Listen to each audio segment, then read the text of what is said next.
Tamil Nadu CM Kollywood star hero Thalapathy Vijay కుమారుడు Jason Sanjay దర్శకుడిగా sigma సినిమాతో ఇండస్ట్రీలోకి అడుగుపెడుతున్న విషయం తెలిసిందే. ఈ చిత్రాన్ని జూలై 31న విడుదల చేయనున్నట్లు మేకర్స్ అఫీషియల్ గా అనౌన్స్ చేశారు. అయితే ఇదే తేదీన స్టార్ డైరెక్టర్ లోకేష్ కనకరాజ్ హీరోగా పరిచయమవుతున్న డీసీని విడుదల చేసేందుకు రెడీ అవుతుండటం ఇప్పుడు కోలీవుడ్ బాక్సాఫీస్ వద్ద ఆసక్తికరంగా మారింది.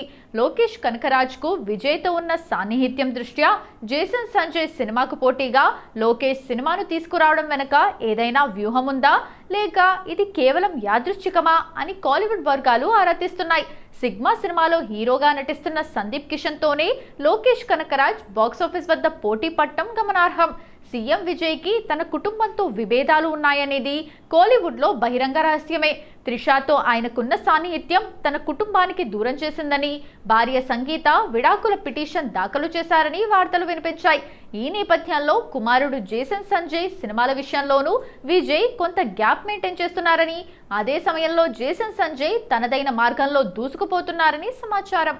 మరోవైపు విజయ్ తన చిత్రం జననాయగన్ కోసం సెన్సార్ సర్టిఫికేషన్ పూర్తి చేసుకున్నారు. కుమారుడి సినిమాకు తన సినిమా పోటీగా వస్తే అభిమానుల ముందు తనకు నెగటివ్ ఇమేజ్ వస్తుందని భావిస్తున్న విజయ్ తన సినిమాను ఒక వారం ముందుగానే విడుదల చేసేందుకు సన్నాహాలు చేస్తున్నట్లు టాక్. ఇదే సమయంలో మరో కీలక అంశం ఏంటంటే త్రిష రాజకీయ రంగప్రవేశంపై వస్తున్న ఊహాగానాలు. త్వరలో జరగబోయే తిరుచి ఉప ఎన్నికల్లో త్రిష పోటీ చేసే అవకాశం ఉందని వార్తలు వినిపిస్తున్నాయి. ఈ నియోజకవర్గం నుండి టీవీకే పార్టీ అభ్యర్థిగా లారెన్స్ పోటీ చేస్తారని ముందు ప్రచారం జరిగినప్పటికీ తర్వాత ఆయన అఫీషియల్ గా రేస్ నుండి తప్పుకోవడంతో ఇప్పుడు త్రిషకు లైన్ క్లియర్ అయిందని కోలీవుడ్ క్రిటిక్స్ అభిప్రాయపడుతున్నారు. విజయ్ రాజకీయ ప్రయాణానికి మద్దతుగా త్రిష తిరుచి నుండి బరిలోకి దిగుతున్నారా, లేక ఇది కేవలం ప్రచారం మాత్రమేనా అనేది వేచి చూడాలి. మొత్తంగా దళపతి విజయ్ కుటుంబ వ్యవహారాలు, ఆయన కుమారుడి కెరీర్, త్రిష రాజకీయ ప్రవేశం, ఈ మూడు అంశాలు ప్రస్తుతం కోలీవుడ్ రాజకీయ సినీ వర్గాల్లో హాట్ టాపిక్ గా మారాయి. బాలీవుడ్ స్టార్ హీరో అక్షయ్ కుమార్ కు 2026 సంవత్సరం సక్సెస్ఫుల్ గా సాగుతోంది. ఆయన నటించిన బ్యాక్ టు బ్యాక్ కామెడీ చిత్రాలు Bhooth Bangla, welcome to the jungle box office వద్ద ఘన విజయాలు సాధించి ప్రేక్షకులను విశేషంగా ఆకట్టుకున్నాయి. ముఖ్యంగా బూత్ బంగ్లా చిత్రంతో Akshay Kumar, south star heroine Kalyani Priyadarshan తండ్రి, స్టార్ డైరెక్టర్ ప్రియదర్శన్ల క్రేజీ కాంబినేషన్ మళ్ళీ వెండి తెరపై మ్యాజిక్ రిపీట్ చేసింది. ఈ విజయాల జోష్లోనే ఈ ఐకానిక్ జోడీ తమ 9వ ప్రాజెక్టుకు కూడా గ్రీన్ సిగ్నల్ ఇచ్చేసింది. తాజా సమాచారం ప్రకారం అక్షయ్ ప్రియదర్శన్ కలయికలో రాబోయే ఈ 9వ చిత్రానికి వికెట్ సన్నీ అనే టైటిల్ ను ఫిక్స్ చేసినట్లు సమాచారం. ఈ టైటిల్ వెనుక ఒక ఆసక్తికరమైన కనెక్షన్ ఉందని చెబుతున్నారు. 22 ఏళ్ల క్రితం 2004లో వచ్చిన బ్లాక్ బస్టర్ ముజ్సే షాదీ కరోగి చిత్రంలో అక్షయ్ కుమార్ పాత్ర పేరు సన్నీ. ఆ సినిమాలో ఆయన స్క్రీన్ పైకి వచ్చినప్పుడల్లా వచ్చే వికెట్ సన్నీ బీజిఎం నేటికి ప్రేక్షకులకు బాగా గుర్తుంటుంది. ఆ వింటేజ్ క్రేజ్ ను క్యాష్ చేసుకునేందుకే మేకర్స్ ఈ టైటిల్ ను లాక్ చేసినట్లు చెబుతున్నారు. ఇందులో అక్షయ్ గత కామెడీ పాత్రలకు పూర్తి భిన్నంగా సరికొత్త కామెడీతో అలరించనున్నారని సమాచారం. అక్షయ్ కుమార్ ప్రియదర్శన్ కాంబోలో ఇప్పటి వరకు 7 చిత్రాలు రిలీజ్ కాగా అందులో కట్టా మీటా మినహా మిగిలినవన్నీ భారీ విజయాలు సాధించాయి. కాగా ఈ కాంబినేషన్ లో రాబోతున్న 8వ చిత్రం హైవాన్. ఈ చిత్రం సెప్టెంబర్ 11న ప్రపంచ వ్యాప్తంగా థియేటర్లలోకి రానుంది. ఒకప్పటి హిట్ జోడీ అక్షయ్ కుమార్, సైఫ్ అలీ ఖాన్ దాదాపు 18 ఏళ్ల తర్వాత ఈ చిత్రంతో స్క్రీన్ షేర్ చేసుకుంటున్నారు. ప్రియదర్శన్ హిట్ చిత్రం ఒప్పంకు రీమేక్ గా వస్తున్న ఈ సస్పెన్స్ సైకలాజికల్ థ్రిల్లర్ లో సైఫ్ అలీ ఖాన్ గుడ్డివాడిగా నటిస్తుండగా అక్షయ్ కుమార్ మునుపెన్నడూ లేని విధంగా ఒక పవర్ఫుల్ సైకో విలన్ రోల్లో కనిపించబోతున్నారు. ఇలా ఒకవైపు థ్రిల్లర్ హైవాన్, మరోవైపు crazy comedy entertainer wicket Sunny చిత్రాలతో అక్షయ్ కుమార్ ప్రియదర్శన్ జోడీ బాక్సాఫీస్ వద్ద సరికొత్త రికార్డులపై కన్నేసింది. Hero Manchu Vishnu dream project Kannappa box office వద్ద డీసెంట్ హిట్ అయింది. గతేడాది థియేటర్లలోకి వచ్చిన ఈ సినిమా అన్ని వర్గాల ప్రేక్షకులను విశేషంగా ఆకట్టుకుని కలెక్షన్ల వర్షం కురిపించింది. ఇక ఈ సినిమా విడుదలై విజయవంతంగా ఏడాది పూర్తి చేసుకున్న తరుణంలో ఇటీవల జూన్ 27న చిత్ర యూనిట్ ఈ సినిమాను థియేటర్లలో రిలీజ్ చేసింది. థియేటర్లలో అదరగొట్టిన ఈ చిత్రం ఇప్పుడు డిజిటల్ ప్లాట్ఫామ్లోనూ దుమ్మురేపుతోంది. ప్రస్తుతం ఈ మూవీ ప్రముఖ నిర్మాణ సంస్థ అవా ఎంటర్టైన్మెంట్ అధికారిక యూట్యూబ్ ఛానల్లో ఉచితంగా అందుబాటులోకి వచ్చింది. కేవలం తెలుగులోనే కాకుండా సౌత్ ఇండియాలోనే ప్రముఖ భాషలైన తమిళ్, కన్నడ, మలయాళంలోనూ ఈ చిత్రాన్ని యూట్యూబ్లో స్ట్రీమింగ్ చేస్తున్నారు.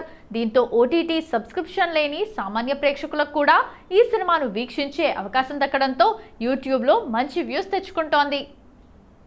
అవా ఎంటర్టైన్మెంట్స్ 24 ఫ్రేమ్స్ ఫ్యాక్టరీ బ్యానర్లపై కలెక్షన్ కింగ్ మోహన్ బాబు అత్యంత ప్రతిష్టాత్మకంగా భారీ బడ్జెట్తో ఈ చిత్రాన్ని నిర్మించారు. ప్రముఖ దర్శకుడు ముఖేష్ కుమార్ సింగ్ ఈ పౌరాణిక గాథను వెండితెరపై అద్భుతంగా ఆవిష్కరించారు. ఈ సినిమా పాన్ ఇండియా స్థాయిలో అంతటి క్రేజ్ సంపాదించుకోవడానికి ప్రధాన కారణం ఇందులో నటించిన అగ్రనటీనటులే. మోహన్ బాబుతో పాటు Bollywood star Akshay Kumar, Mollywood super star Mohan Lal, rebel star Prabhas, star heroine Kajal Agarwal, హాస్య బ్రహ్మ బ్రహ్మానందం వంటి దిగ్గజాలు కీలక పాత్రల్లో మెరవడంతో ఈ సినిమా విజువల్ వండర్ గా నిలిచింది. థియేటర్లలో మిస్ అయిన వారు, మళ్లీ చూడాలనుకునేవారు ఇప్పుడు యూట్యూబ్లో ఈ చిత్రాన్ని చూస్తూ ఎంజాయ్ చేస్తున్నారు. నందమూరి అభిమానులు ఎప్పుడెప్పుడా అని ఎదురు చూస్తున్న బాలయ్య నటవారసుడికి సంబంధించిన ఒక క్రేజీ వార్త ఇప్పుడు ఫిల్మ్ నగర్ సర్కిల్స్ లో తెగ హల్చల్ చేస్తోంది. God of masses Nandamuri Balakrishna వారసుడిగా టాలీవుడ్ ఎంట్రీ ఇవ్వడానికి రెడీ అవుతున్న మోక్షజ్ఞ మాస్ డైరెక్టర్ బోయపాటి సీనుతో సినిమా చేసేందుకు చర్చలు జరుగుతున్నట్లు ప్రస్తుతం జోరుగా ప్రచారం జరుగుతోంది. ఈ విషయం బయటికి రావడంతో మోక్షజ్ఞ, ఎన్బీకే ఫిల్మ్స్, బోయపాటి సీను అనే ట్యాగ్స్ తో సోషల్ మీడియాలో నందమూరి ఫ్యాన్స్ ట్రెండ్ చేస్తున్నారు. నిజానికి మోక్షజ్ఞ తన మొదటి సినిమాను ప్రశాంత్ వర్మ డైరెక్షన్ లో సినిమాటిక్ యూనివర్స్ బ్యాక్డ్రాప్ లో చేయాల్సి ఉందని ఇండస్ట్రీ వర్గాలు చెబుతున్నాయి. అయితే ఈ సినిమాకు సంబంధించిన ఎలాంటి అప్డేట్స్ లేకపోవడంతో ఈ సినిమా ఆగిపోయిందనే ప్రచారం కూడా జరుగుతోంది. ఇదే సమయంలో మోక్షజ్ఞ వెండితెర ఎంట్రీ కోసం బాలకృష్ణ పక్కా స్కెచ్ వేస్తున్నట్లు తెలుస్తోంది. బాలయ్యకు సింహ, లెజెండ్, అఖండ లాంటి ఇండస్ట్రీ హిట్లను ఇచ్చిన బోయపాటి సీను అయితేనే మోక్షజ్ఞను మాస్ ఆడియన్స్ కు పర్ఫెక్ట్ గా ప్రెజెంట్ చేయగలరని నందమూరి కాంపౌండ్ భావిస్తోందట. దీంతో వీరిద్దరి కాంబినేషన్ లో సినిమాను లైన్ లో పెట్టి దానిని బాలకృష్ణ తన సొంత నిర్మాణ సంస్థ ఎన్బీకే ఫిల్మ్స్ బ్యానర్ పైనే అత్యంత ప్రతిష్టాత్మకంగా నిర్మించబోతున్నట్లు టాక్. ప్రస్తుతం దీనికి సంబంధించిన చర్చలు జరుగుతున్నాయని జోరుగా ప్రచారం సాగుతోంది. ఒకవేళ ఈ కాంబినేషన్ అధికారికంగా ఖరారైతే గనుక బాక్సాఫీస్ దగ్గర రికార్డుల వేట మొదలైనట్టే అని నందమూరి ఫ్యాన్స్ మస్తు ఖుషి అవుతున్నారు. ఈ క్రేజీ అప్డేట్ పై అధికారిక ప్రకటన రావాల్సి ఉంది. టాలీవుడ్ స్టార్ హీరోయిన్ సమాంత ప్రధాన పాత్రలో నటించిన లేటెస్ట్ ఫ్యామిలీ యాక్షన్ డ్రామా మా ఇంటి బంగారం. ఈ చిత్రం బాక్సాఫీస్ వద్ద ఎలాంటి కలెక్షన్ల సునామీ సృష్టిస్తుందో అందరికీ తెలిసిందే. ఈ చిత్రం ఓవర్సీస్ మార్కెట్లోనూ సరికొత్త రికార్డులను తిరగరాస్తోంది. డైరెక్టర్ నందిని రెడ్డి తెరకెక్కించిన ఈ చిత్రం జూన్ 19న ప్రపంచవ్యాప్తంగా గ్రాండ్ గా రిలీజ్ అయిన సంగతి తెలిసిందే. తాజాగా ఈ సినిమా ఉత్తర అమెరికా బాక్సాఫీస్ వద్ద ఘన విజయాన్ని సొంతం చేసుకుంది. అక్కడ ఇప్పటి వరకు ఈ చిత్రం ఏకంగా $2 మిలియన్ మార్కును దాటి అత్యధిక వసూలు సాధించిన చిత్రంగా నిలిచింది. టాలీవుడ్లో ఒక సోలో ఫీమేల్ లీడ్ సినిమా ఈ స్థాయి వసూళ్లను రాబట్టడం ఇదే తొలిసారి కావడం విశేషం. దీనితో ఉత్తర అమెరికాలో ఈ ఘనత సాధించిన మొదటి తెలుగు హీరోయిన్ గా సమాంత సరికొత్త చరిత్ర సృష్టించింది. ట్రేడ్ వర్గాల సమాచారం ప్రకారం ఈ చిత్రం ప్రపంచవ్యాప్తంగా ఇప్పటి వరకు 90.15 కోట్లకు పైగా గ్రాస్ వసూళ్లను సాధించి అతి త్వరలోనే 100 కోట్ల క్లబ్ లోకి అడుగుపెట్టేందుకు దూసుకుపోతోంది. సమాంత కెరీర్ లోనే ఇదొక మైల్ స్టోన్ హిట్ గా నిలిచిపోనుందని శామ్ ఫ్యాన్స్ మస్తు ఖుషి అవుతున్నారు.